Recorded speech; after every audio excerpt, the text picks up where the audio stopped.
Hi friends, moms വേൾഡിലേക്ക് എല്ലാവർക്കും സ്വാഗതം. അപ്പോൾ ഇന്ന് നമുക്ക് നല്ല അടിപൊളിയായിട്ടുള്ള ഒരു തീയലുണ്ടാക്കുന്നത് എങ്ങനെയാണെന്ന് നോക്കാം.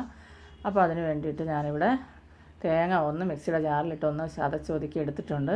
പെട്ടെന്നൊന്ന് മൂത്ത് കിട്ടാൻ വേണ്ടിയിട്ടാണ് കേട്ടോ. മുട്ട പുഴുങ്ങാനായിട്ട് വെച്ചിട്ടുണ്ട്.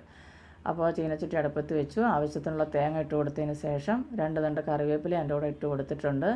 ഇനി നമുക്കൊരു 2 3 ചുവന്നുള്ളി ചെറുതായിട്ട് ഇതുപോലെ ഒന്ന് അരിഞ്ഞിട്ട് കൊടുക്കാം. അപ്പോൾ അതും ഇട്ട് കൊടുത്തിട്ടുണ്ട്. ഇനി നമുക്കൊന്ന് അത് ഇളക്കി കൊടുക്കാം കേട്ടോ. അപ്പോൾ ഞാൻ ചുവന്നുള്ളി ഇട്ടപ്പോൾ വീഡിയോ എടുക്കാൻ വിട്ടുപോയി, അതുകൊണ്ടാണ് വീണ്ടും ഞാൻ എടുത്ത് കയ്യെ കാണിക്കുന്നത്. അപ്പോൾ അതിന് ശേഷം നമുക്ക് തീ കുറച്ച് വെച്ച് തന്നെ ഇതൊന്ന് വറുത്തെടുക്കണം. ഈ തേങ്ങ നല്ലപോലെ ഒന്ന് കരിഞ്ഞു പോകാതെ ഒന്ന് ജലാംശം എല്ലാം മാറ്റിയതിന് ശേഷം 1 ടീസ്പൂൺ വെളിച്ചെണ്ണ നമുക്കിതിൻ്റെ കൂടെ വേണമെങ്കിൽ ഒഴിച്ച് കൊടുക്കാം. ഇപ്പോൾ നമ്മുടെ തേങ്ങ എല്ലാം മൂത്ത് വന്നതിന് ശേഷം ഞാൻ ഏകദേശം ഒരു 2.5 3 ടീസ്പൂണോളം ഇട്ടിട്ടുണ്ട് കേട്ടോ. മുളക് ഇവിടെ ഇച്ചിരി എരി വേണം, അതുകൊണ്ട് 2 ടീസ്പൂണ് എന്താ പറയാനാ മല്ലിപ്പൊടി ഇട്ടിട്ടുണ്ട്. എന്നാൽ തീയലിനൊക്കെ ഒരുപാട് എരിയായാലും കൊള്ളത്തില്ല, നോർമലിയുള്ള എരി, കാശ്മീരി മുളക് പൊടിയാണ് കേട്ടോ. ഒരു ഇച്ചിരി മഞ്ഞൾപ്പൊടിയും കൂടെ ഇട്ട് കൊടുത്തു. മഞ്ഞൾ തീയലിനൊന്നും ഒത്തിരി വേണ്ടല്ലോ. അപ്പോൾ അത് വറുത്ത് മാറ്റി മിക്സിയുടെ ജാറിൽ അടിച്ച് വെച്ചിട്ടുണ്ട്. മൺചട്ടി അടുപ്പത്ത് വെച്ച് കൊടുത്തതിന് ശേഷം ആവശ്യത്തിനുള്ള വെളിച്ചെണ്ണ ഒഴിച്ച് കൊടുത്തു. കടുകിട്ട് പൊട്ടിക്കുന്നു.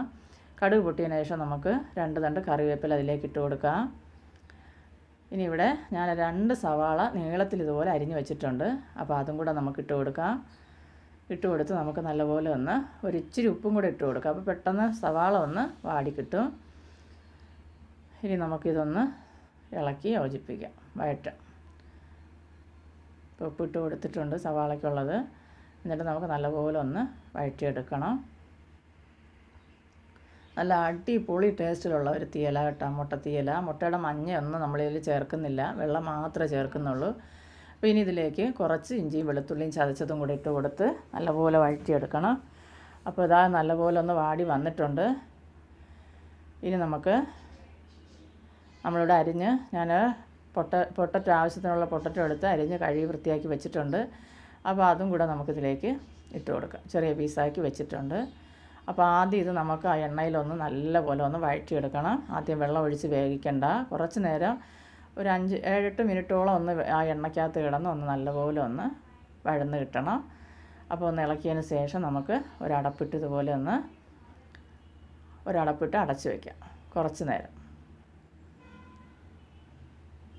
ആദ്യമേ വെള്ളം ഒഴിച്ച് വേവിക്കുമ്പോൾ അതിന് വേറൊരു ടേസ്റ്റ് വരും. അപ്പോൾ ഇത് കുറച്ച് നേരം അങ്ങനെ ഇരിക്കട്ടെ. ഇപ്പോൾ ഇതാ കുറേ സമയം ആയപ്പോഴത്തേനും കണ്ടല്ലോ, എല്ലാം ഒന്ന് വാടി കിട്ടിയിട്ടുണ്ട്. ഒന്ന് ചെറുതായിട്ടൊന്ന് വേവാനും തുടങ്ങിയിട്ടുണ്ട്. ഇനി നമുക്കിതിലേക്ക് 1 ഗ്ലാസ് പച്ചവെള്ളം ഒഴിച്ച് കൊടുക്കുക. പച്ചവെള്ളമോ ചൂടുവെള്ളം ഉണ്ടെങ്കിൽ, തിളപ്പിച്ച വെള്ളം ഉണ്ടെങ്കിൽ അതാണ് ഏറ്റവും നല്ലത്. അപ്പോൾ അത് ഒഴിച്ച് കൊടുക്കുക.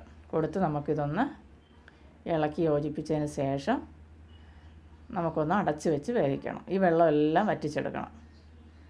അപ്പോൾ ഇപ്പോൾ അതോ വെള്ളമൊക്കെ ഏകദേശം വറ്റി വന്നിട്ടുണ്ട്. മൺചട്ടിയെല്ലാം നല്ല ചൂടാണ്. അപ്പോൾ നമ്മൾ തിളച്ച് കഴിഞ്ഞൊന്ന് തീ കുറച്ചിട്ടാൽ മതി. ഇപ്പോൾ നമ്മുടെ കിഴങ്ങും വെന്തിട്ടുണ്ട്. ഇനി നമുക്ക് ഇതിലേക്ക് നമ്മൾ അരച്ച് വെച്ചിട്ടുള്ള മിക്സിയുടെ ജാറിൽ ഞാൻ പറഞ്ഞല്ലോ, തീയലിന് അരയ്ക്കുമ്പോൾ വെള്ളം ചേർക്കാതെ അരയ്ക്കുക. അത് അപ്പോൾ എണ്ണ ഉണക്ക് നല്ല വെള്ളം പോലെ തന്നെ ആവും ആ എണ്ണയുടെ തേങ്ങ അരഞ്ഞ് വരുമ്പോഴത്തേനും. അപ്പോൾ അതിലേക്ക് ഒഴിച്ച് കൊടുത്തു. ആവശ്യത്തിനുള്ള വെള്ളവും കൂടെ ഒഴിച്ച് കൊടുത്തിട്ടുണ്ട്. കാണാൻ നല്ല സൂപ്പർ കളറല്ലേ. അപ്പോൾ നല്ല ടേസ്റ്റുമാണ് കേട്ടോ. അപ്പം ഇപ്പോൾ ഞാനിവിടെ 1 നെല്ലിക്ക വലിപ്പത്തിലുള്ള പുളി എടുത്ത് വെച്ചിട്ടുണ്ട്, പിഴിഞ്ഞ്. അതും കൂടെ ഇതിലേക്ക് ഒഴിച്ച് കൊടുക്കാം. ഒരുപാട് പുളി ആവരുത്, തക്കാളിയൊന്നും നമ്മളിതിൽ ചേർക്കുന്നില്ല. ഇനി ആവശ്യത്തിനുള്ള വെള്ളം ഒഴിച്ചു.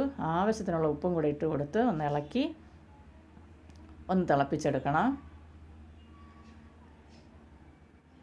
ഒന്ന് തിളച്ച് വരട്ടെ. ഇപ്പോൾ നമ്മുടെ കറി തിളച്ച് വന്നിട്ടുണ്ട്. ഇപ്പോൾ ഞാൻ ഇതൊന്ന് ഇളക്കിയതിന് ശേഷം നമ്മൾ പുഴുങ്ങി അരിഞ്ഞ് മാറ്റി വെച്ചിട്ടുള്ള മുട്ടയുടെ വെള്ളം മാത്രമാണ് കേട്ടോ, മഞ്ഞ ചേർക്കുന്നില്ല. മഞ്ഞ ചേർക്കുന്ന അത് കറിക്ക് വേറൊരു രുചി വരും. അപ്പോൾ ഇങ്ങനെയൊന്ന് ഇതൊന്ന് ഇട്ട് കൊടുത്തതിന് ശേഷം നല്ലപോലെ ഒന്ന് ഇളക്കി കൊടുക്കുക. അപ്പോൾ ഇനി കറി നല്ലവണ്ണം കുറുകി കിട്ടാനുണ്ട്. ഇനി ഇതിലേക്ക് നമുക്ക് വറുത്ത് പൊടിച്ച ഉലുവ ഒരു 1/2 ടീസ്പൂണോളം ഞാൻ ഇട്ട് കൊടുക്കുന്നുണ്ട്. ഇതിൽ നമ്മൾ ഗരം മസാല അങ്ങനെ ഒന്നും ചേർക്കുന്നില്ല കേട്ടോ. അപ്പോൾ നമ്മുടെ ഉലുവപ്പൊടി ഇട്ട് കൊടുത്തു. ഇനി നമ്മളതൊന്ന് നല്ലപോലെ മിക്സാക്കിയതിന് ശേഷം അടച്ച് വെച്ച് വേവിക്കാം. ഇപ്പോൾ തന്നെ നമ്മുടെ കിഴങ്ങൊക്കെ ഒരുവിധം വെന്ത് വന്നിട്ടുണ്ട്. എന്നാലും നമ്മൾ കുറച്ച് നേരം കൂടെ ഒന്ന് വെച്ച് ഈ മുട്ടയിൽ അരപ്പെല്ലാം മുട്ട നല്ലപോലെ എന്താ പറയുക, അരപ്പൊക്കെ പുരണ്ട് വരണം. കണ്ടല്ലോ, ഇപ്പോൾ നല്ലപോലെ കുറുകി വന്നിട്ടുണ്ട്. ഒരു 2-3 പീസ് പൊട്ടറ്റോ നമുക്ക് തവി കൊണ്ടൊന്ന് ഉടച്ച് ചേർത്ത് കൊടുക്കുക. അപ്പോൾ ഒന്നുകൂടെ നല്ല ടേസ്റ്റ് ആയിരിക്കും കേട്ടോ കറിക്ക്. ഇപ്പോൾ അടുപ്പ് ഓഫ് ചെയ്തിട്ടുണ്ട്, പക്ഷേ മൺചട്ടി ആയതുകൊണ്ടാണ് ഈ തിള കണ്ടല്ലോ. എത്ര സമയം എടുക്കുമെന്നറിയാം അതൊന്ന് തണുത്ത് നല്ല സെറ്റായി കിട്ടാൻ. അപ്പോൾ ഞാൻ ഒരു തണ്ട് കറിവേപ്പില ഇട്ട് കൊടുത്തതിന് ശേഷം ഒന്ന് അടച്ച് മാറ്റി വെക്കുന്നുണ്ട്. ഇനി തണുത്തതിന് ശേഷം ഞാൻ നിങ്ങളെ കാണിക്കാം. ഇപ്പോഴും കണ്ടോ തിള മാറിയിട്ടില്ല, ഇപ്പോഴും ഇങ്ങനെ തിളച്ചുകൊണ്ടിരിക്കുക കറി. ഇതാ മൺചട്ടി വയ്ക്കുമ്പോൾ ഉള്ള ഗുണം.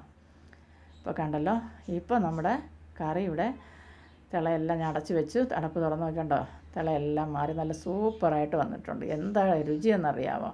നല്ല ചുമ തീയൽ, നല്ല ചുമന്നല്ല, നല്ല മെറൂൺ കളറിൽ അടിപൊളി തീയല കേട്ടോ. അപ്പോൾ ഈ വീഡിയോ ഇഷ്ടപ്പെടുവാണെങ്കിൽ നിങ്ങളുടെ കൂട്ടുകാർക്കെല്ലാം ഒന്ന് ഷെയർ ചെയ്ത് കൊടുക്കാനും എൻ്റെ ചാനലൊന്ന് സബ്സ്ക്രൈബ് ചെയ്യാനും ലൈക്ക് ചെയ്യാനൊന്നും മറന്നു പോകല്ലേ. അപ്പോൾ എല്ലാവർക്കും ബായ്.